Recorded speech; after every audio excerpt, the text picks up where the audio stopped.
Leonardo Feldman with that report. We want to bring back in our panel now to react. Ash Wright, Kelly Hyman, David Grasso. Ash, one of the items in that law allows citizens to sue. So this effectively challenges platform privileges enjoyed by those big social media companies. Obviously, in the report, also talking about candidates seeking elected office. Ash, how could this change what big tech decides to censor going forward?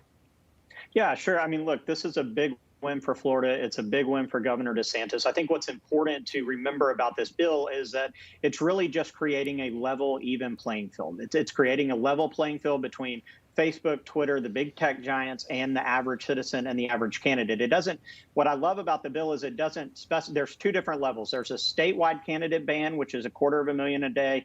And then there's anything under statewide candidate ban that's $25,000 a day. And what's interesting is it essentially is putting those equal with Facebook and asking them not to choose one way or the other and just to create an even level playing field. When I listened to the press conference, I thought it was interesting because he said, we just want them to stop moving the goalposts. And I think that's what's key in this. And what you'll see other states follow suit. We're doing that here in Texas now, debating it, is we just want Facebook to stop changing the rules constantly and continuously, create one level, one set of rules, and then follow them and allow everyone to operate underneath them. Kelly Hyman, you're an attorney, that's correct? I think I remember. Yes, that. I am. Okay, let me ask you about this because I think we're moving quickly, the conversation of this story, but you could delve into it, right? So the social media platforms, they enjoy protections. They enjoy Section 230. I'm wondering how allowing folks to be able to sue these platforms would do them any good.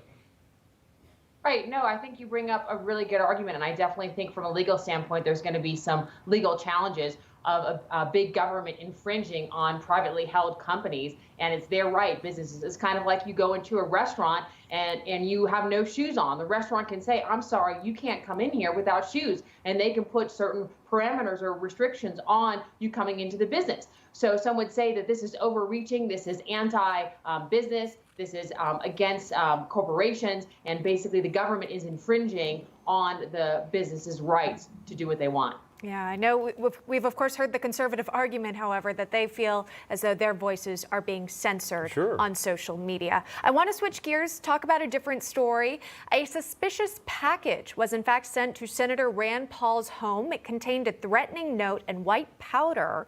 Paul has been threatened and even beaten before. He tweeted this out saying, I take these threats immensely seriously as a repeated target of violence. It is reprehensible that Twitter allows C-list celebrities to encourage violence against me and my family. The FBI is investigating the package. David Grasso, I wanted to get this in before the end of our hour here because this follows an open conversation that the senator has had about the fact that he will not be taking the COVID vaccine, at least not right now, because he has natural antibodies from having COVID and surviving COVID. And yet we're seeing this threat being made towards the senator. What do you make of this coming out and the facts that we continue to learn? Well, I was disappointed to hear that Richard Marx, whose music I played at my wedding, would try to agree with the neighbor who beat up, the Senator Paul from Kentucky. I don't know what type of neighbor would beat up their neighbor. I usually talk to my neighbors about like schools, potholes, etc. So this is the problem with social media, right? Like Senator Paul is entitled to his opinion and his own life choices. I don't understand why people are so mean and incite violence behind a keyboard. And this really parlays back to what we were just talking about. These are thorny issues, and really, social media should probably go after anyone who's trying to incite violence against Senator Paul, who deserves our respect as a sitting senator or as our neighbor. Ash Wright, your thoughts, final thoughts on this, 30 seconds for you.